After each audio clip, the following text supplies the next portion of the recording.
Inspired by the last talker, I'm going to have a little song about internet porn. No, just kidding. The widespread use of internet porn is one of the fastest moving, most global experiments ever unconsciously conducted. Nearly every young guy with an internet access becomes an eager test subject. Canadian researcher Simon Lajeunesse found that most boys seek pornography by age 10, driven by a brain that is suddenly fascinated by sex. Now, users perceive internet porn as far more compelling than porn of the past. Why is that? Unending novelty. In this Australian experiment, it's not mere nudity, but novelty that gets arousal skyrocketing. Subjects watch 22 porn displays. See that spike? That's where the researchers switched to porn the guys hadn't seen before. What happened? Their erections and their brains fired up. Why all the excitement? Mother Nature likes to keep a male fertilizing willing females as long as any new ones are around. In that top line, the ram, he needs more and more time to mate with the same old ewe. But if you keep switching females, the bottom line, well, it's just not the same. He can get the job done in 2 minutes flat and keep going until he is utterly exhausted. This is known as the Coolidge effect. Without the Coolidge effect, there would be no internet porn. This old mammalian program, the Coolidge effect, perceives each novel female on a guy's screen as a genetic opportunity. To keep a guy fertilizing the screen, his brain releases the go-get-it neurochemical dopamine for each novel mate or image. Eventually, the ram will tire, but as long as the guy can keep clicking, he can keep going, and so will his dopamine. With internet porn, a guy can see more hot babes in 10 minutes than his ancestors could see in several lifetimes. The problem is he has a hunter-gatherer brain. A heavy user's brain rewires itself to this genetic bonanza, so his brain becomes associated with this porn harem. Such behaviors that are associated with this are being alone, voyeurism, clicking, searching, multiple tabs, fast-forwarding, constant novelty, shock, and surprise. As one young guy once asked, are we the first generation to masturbate left-handed? Now, real sex, in contrast, is courtship, touching, being touched, smells, pheromones, emotional connection, interaction with a real person. Now, what happens when our guy finally gets with a real mate? Well, researchers don't know much about the effects of internet porn for several reasons. In 2009, when Lajeunesse tried to study porn's impact, he couldn't find any college-age males who weren't using it. So the first serious dilemma is that studies have no control groups. Now, this creates a huge blind spot. Imagine if all guys started smoking at age 10 and there were no groups that didn't. We would think that lung cancer is normal for all guys. Undaunted by his lack of non-users, Lajeunesse asked 20 male students, is internet porn affecting you or your attitudes towards women? Their answer, nah, I don't think so. But they've been using it for about a decade then, pretty much non-stop. This is like asking a fish what it thinks about water. Which brings us to a second problem. Now, researchers haven't asked porn users about the symptoms Zimbardo described in The Demise of Guys. Arousal addiction symptoms are easily mistaken for such things as ADHD, social anxiety, depression, concentration problems, performance anxiety, OCD, and a host of others.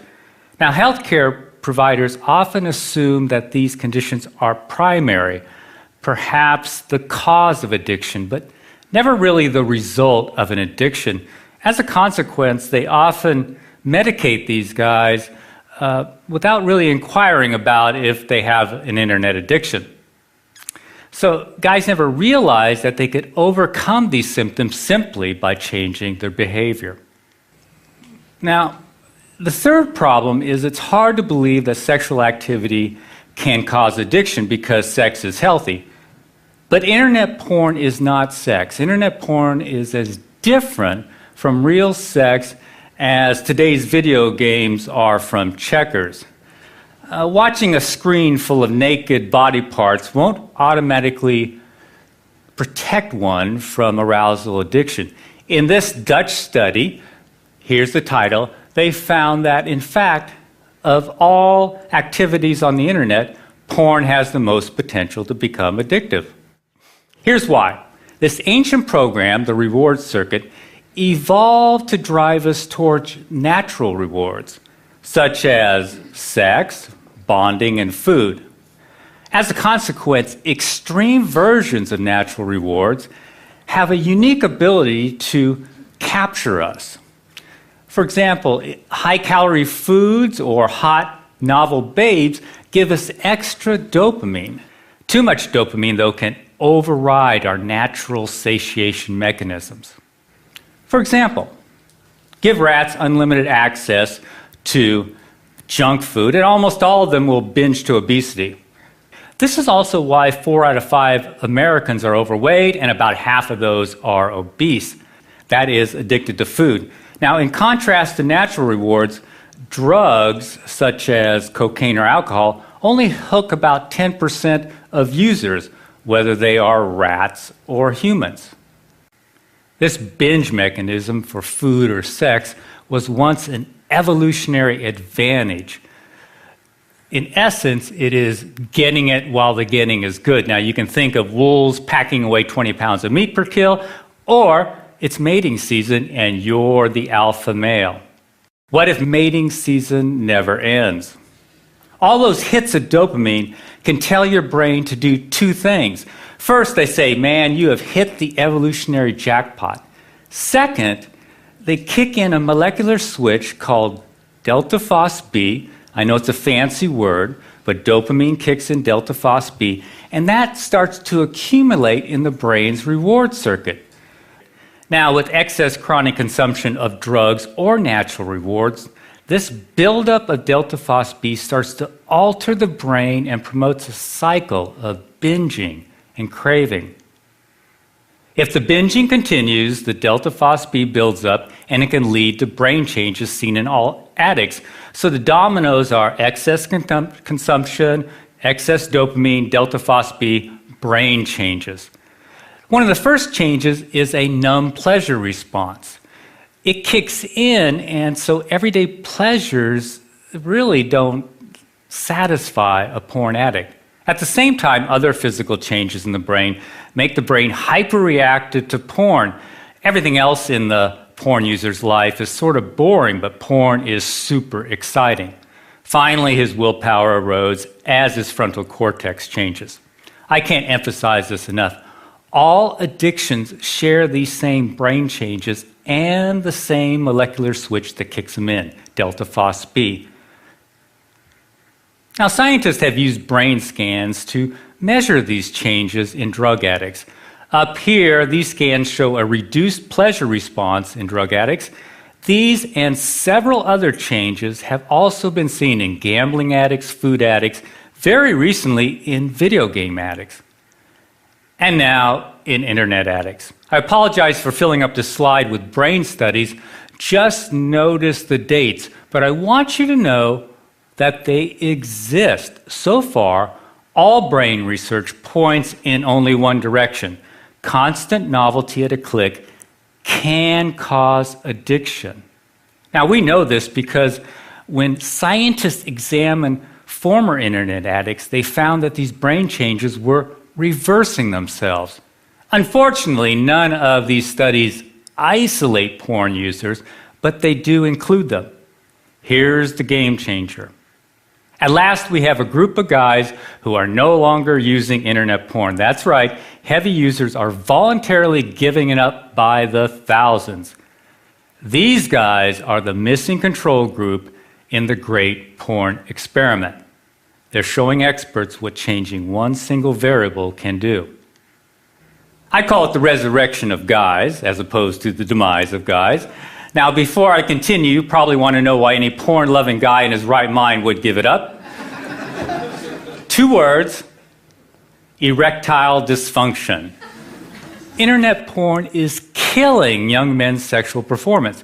Now, Zimbardo said young guys are flaming out with women. This survey by Italian neurologists confirms what we have witnessed over the last few years. Now, sexual enhancement drugs often stop working for these guys if they ever did, because the problem isn't below the belt where Viagra works, nor is the problem really psychological. It's due to physical changes in the brain, those addiction-related changes. Their numb brains are sending weaker and weaker signals to their bananas.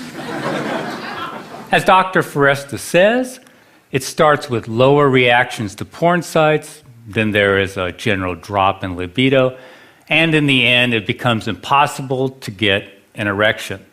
There are 3 takeaways from this. First, Foresta is describing a classic addiction process, gradual desensitization. Second, internet porn is qualitatively different from Playboy. Widespread youthful ED has never been seen before. And finally, ED is often the only symptom that gets these guys' attention. The question is, what less obvious symptoms are they missing?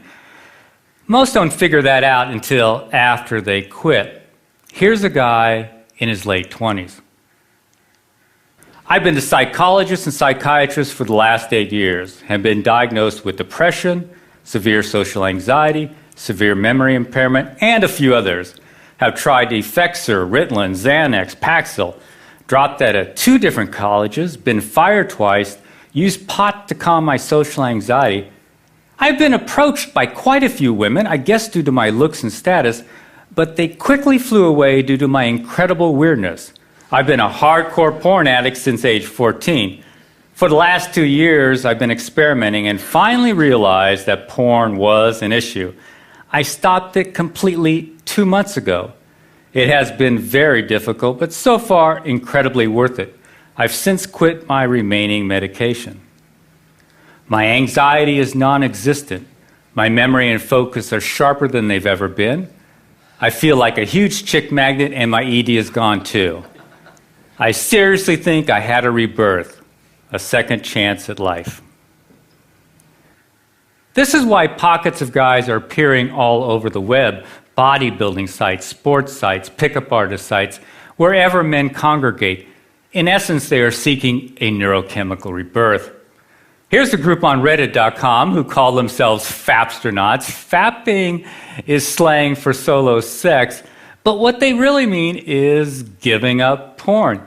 They've added about 2,000 members since I captured this picture a month ago. This movement to unhook from porn is growing rapidly. In fact, groups are springing up all across the web and in Europe too. But there is a bizarre fly in the ointment. Guys in their early 20s aren't regaining their erectile health as quickly as older guys. How can a 50-year-old get his mojo back quicker than a 20-something? The answer, even though older guys have been using porn a whole lot longer, they didn't start on today's internet porn.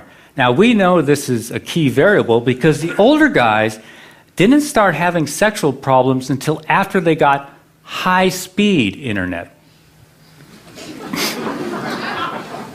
Now, today's young teens start on high-speed internet when their brains are at their peak of dopamine production and neuroplasticity. This is also when they are most vulnerable to addiction, but there's another risk. By adulthood, teens strengthen heavily used circuits and prune back unused ones. So by age 22 or so, a guy's sexual taste can be like deep ruts in his brain. This can cause panic if a guy has escalated to extreme porn or porn that no longer matches his sexual orientation. Fortunately, brains are plastic, so his taste can revert once he quits porn. As the guy returns to normal sensitivity, his brain looks around for the rewards it evolved to seek, such as friendly interaction and, of course, real mates. Here's one more example of what we hear every day. I feel like the next Sir Isaac Newton or Leonardo da Vinci.